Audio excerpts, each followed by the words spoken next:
அதனால அதுக்கு ஒரு நியூசம் பண்ணி நம்ம செய்யறதுல ஒரு முழுமையா இது வரைக்கும் யாரும் செய்யல. அந்த யோசனை இருக்கு. அது நம்ம செய்யும் போது அந்த பணம் கான்ட்ராக்டுக்கு போவாது. அந்தந்த பகுதியில உள்ளவங்களுக்கு அந்த வேலை வாய்ப்பு கொடுத்து அவங்க தான் கொடுப்பாங்க. அது மாதிரி செய்யும் போது அந்த இடத்துல ஒரு நாள் கொடுத்து வாங்கணும். ஏன்னா அந்த ஊர் ஜனங்க கேட்பாங்க, நீ தானே அதை செஞ்ச, நீ எப்படி சரியா செய்யல, கடவுளுக்கு தண்ணி போடைய அப்படின்னு கேட்பாங்க. அதனால நல்லபடியா செய்யணும்னா நம்ம இதெல்லாம் செய்யணும். செய்யாதான் அது உறுதியா இருக்கும். இந்த மாதிரி நிறைய விஷயங்கள். மருத்துவமனையில டாக்டர் இல்ல, நர்ஸ் இல்ல, அதை வந்து வேறு பரிசு ஆணைய போல நம்ம ஒரு முதற்கட்டமா கொடுக்குறோம்னா அதுக்கு வருமானம். அப்ப என்ன பண்ணணும் அப்படின்னு பார்க்கும்போது நம்ம இப்ப வேற வீட்டுக்கெல்லாம் போயிட்டு அதெல்லாம் நிறுத்தி அரசாங்கத்துக்கு வர வச்சோம்னா அந்த 2 லட்சம் ரூபாய்க்கு சம்பளம் கொடுக்க. அந்த மாதிரி திட்டமிடல் தான் பண்ணிதான் இந்த அறிக்கையை நம்ம கொடுத்துருக்கோம். இப்ப நம்ம தமிழ்நாட்டுல எதுவுமே நிற்கணும்.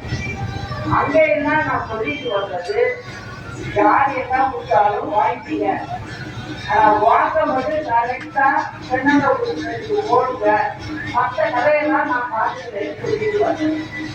இப்ப பரமத்தில பாத்தீங்கன்னா வெற்றிலை ஆராய்ச்சி மையம் அமைத்து தர கோரிக்கை. இது ஒரு முக்கியமான விஷயம் தான். இது செய்யலாம், தப்பு இல்லை. கிழக்கல் பாளையம் முதல் கொடுமுடி வரை காவிரி ஆற்றின் குறுக்கே உயர்மட்ட மேம்பாலம் அமைச்சு தரணும்னு சொல்றாங்க. அதே போல ஜேடார்பாளையம் தடுப்படை அருகே காவிரி ஆற்றின் குறுக்கே 40 கிலோமீட்டர் அளவுக்கு ராஜவாய்க்கால் அமைத்தவர் அண்ணான இளைய நாயக்கர். இவரது சிலை தற்பொழுது மூடி கிடக்கும் நிலையில் அதனை பொதுமக்கள் தினசரி பார்வைக்கு அனுமதிக்க கோரிக்கை. அதுதான் நல்ல விஷயம்தான். அந்த காலத்துல ஒரு 40 கிலோமீட்டருக்கு அவர் வந்து ஒரு வாய்க்கால் அமைச்சிருந்தாருன்னா அவருக்காக சொல்லிடுவாரு, பொதுமக்களுக்கு அது உபயோகப்படணும். அந்த மாதிரி உள்ளவங்க இதனுடைய சிலைய திறந்து வைக்கணும்னா மரியாதை. அதை பார்க்கும் போது மற்றவங்களுக்கு நம்மளும் ஒரு சிறு உதவியை யாருக்கும் செய்யணும்னு போகும். இதுதான் தலைவர்களுடைய சிலைகளை எல்லாம் நம்ம வச்சு பாராட்டுறதுக்கு காரணம். அதை செய்யணும். ஜேடார்பாளையத்தில் பேருந்து நிலையம் அமைக்க வேண்டும் மற்றும் பருவத்தி வேலூரில் இருந்து திருச்சி செல்லும் சாலை, கொட்டியம் செல்லும் சாலையை விரிவுபடுத்த கோரிக்கை. ஜேடார்பாளையம் காவிரி ஆற்றின் கரையில் வசிக்கும் மீனவ குடும்பங்கள் வீடுகள் இல்லாமல் வசித்து வருகின்றனர். அவர்களுக்கு இலவச வீடு கட்டித்தர கோரிக்கை. பருவத்தி வேலூர் அரிச்சம்பாளையம் காவிரி ஆற்றின் குறுக்கே தடுப்பணை கடந்து 3 ஆண்டுகளாக கட்டி வருகின்றனர்.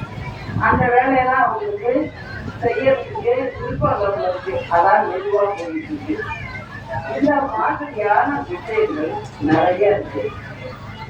இந்த உறுப்புகள் அதெல்லாம் நம்ம வந்து அதே போல மாவட்டத்தை முட்டை குளிர்சாதன கிளம்பியவருக்கு பல ஆண்டுகளாக போயிட்டு போன தேர்தல் அறிக்கையில திமுக 19வது தேர்தல் அறிக்கையில சொல்லியிருக்கு. இதை நாம வெற்றி கொடுப்போம். அதே போல சேந்தமங்கலம் கொல்லிமலையில் உற்பத்தியாகும் விவசாய பொருட்களுக்கு சேமிப்பு கிடங்கு அமைத்து கொடுக்க கோரிக்கை. சேந்தமங்கலம் காவல் நிலையத்தில் போதிய காவலர்கள் எல்லா டிபார்ட்மெண்ட்லையும் இந்த கதை இருக்கு. இதை நம்ம சரி செய்யலாம். அதே போல பாத்தீங்கன்னா சுற்றுலா பயணிகள் கொல்லிமலைக்கு அதிகமாக வருவதால் போதிய அடிப்படை வசதி மற்றும் தங்கும் விடுதிகள் அமைக்க கோரிக்கை. நாமக்கல்லிலிருந்து கொல்லிமலைக்கு அதிக பேருந்து வசதி ஏற்படுத்தி தர கோரிக்கை. சேந்தமங்கலம் பகுதியில் அதிகமாக கள்ளநாட்டு விற்பனை செயல்பட்டு வருவதால் இதனை தடுக்க நடவடிக்கை எடுக்கப்படும். இப்ப நான் ஒரே சொல்றேன், இந்த லாட்டரியை பற்றி சொல்லணும். அம்மா இருந்திருக்காங்க, லாட்டரியை ஏன் கட்டணும், வேற ஒன்றும் இல்லை. இதை பத்தி நாங்க விசாரிச்சதுல பெரிய அளவுல கொலை போயிட்டு இருக்கு. ஜனங்க வந்து புரியாம சைக்கிள் ரிக்ஷாக்காரங்களும் ஆட்டோக்காரங்களும் இந்த மாதிரி அன்னன்னைக்கு சம்பளம் வாங்குறவங்களும் லாட்டரி சீட்டை போய் வாங்கிடுறாங்க.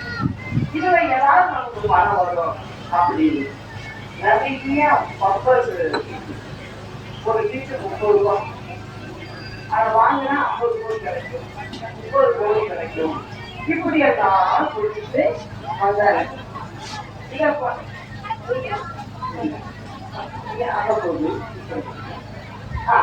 இது மாதிரி நடந்து இருக்கு. அப்ப வந்து அம்மா நல்ல போலீஸ் ஆபீசர்களா வேலை பார்த்தாங்க, உண்மையா இருந்தாங்க. அவங்கள விட்டு அம்மா வந்து இது என்ன இது இங்க எப்படி இருக்கு பாருங்க. ஏன்னா தமிழ்நாடு அரசும் ஒரு இதை நம்பிட்டு இருந்தது, அது ஒண்ணுமே இல்லை, சும்மா பேருக்கு. அம்மா என்ன சொல்லிட்டாங்க, இதை உடம்பே நிறுத்திக்குவோம், இந்த ஜனங்க போய் இதுல போய் காசை போடுது, ஒரு சாமான் கட்டு வாங்கி வீட்டுக்கு போட்டு போக மாட்டேங்கிறாங்க, இந்த மாதிரி ஒரு பைத்தியம் பிடிச்சாப்ல பண்ணிருக்காங்க, இதை விடக்கூடாது அப்படின்னு சொல்லி நாங்க என்ன பண்ணோம். அம்மா என்ன பண்ணுங்க, அதிகாரிகள் செய்யலாம் முக்கியமா பேசிருக்காங்க. அதிகாரிகள் சில பேரே அம்மாவுக்கு சொல்ல சொல்றாரு, ஆமாமா இது சட்டம் இல்லை. சில பேர் என்ன சொல்றாங்க, வந்து அண்ணா ஆரம்பிச்சதாச்சே தமிழ்நாடு அரசு லாட்டரி சீட்டு, அதை போய் நிறுத்தினா நமக்கு கெட்ட பேர் வராங்க, ஒரு பேரும் வராது, அதுல ஒன்றும் அரசாங்கத்துக்கு 1 ரூபா லாபம் இல்லை, அரசாங்கம் 12 லட்சம் ரூபா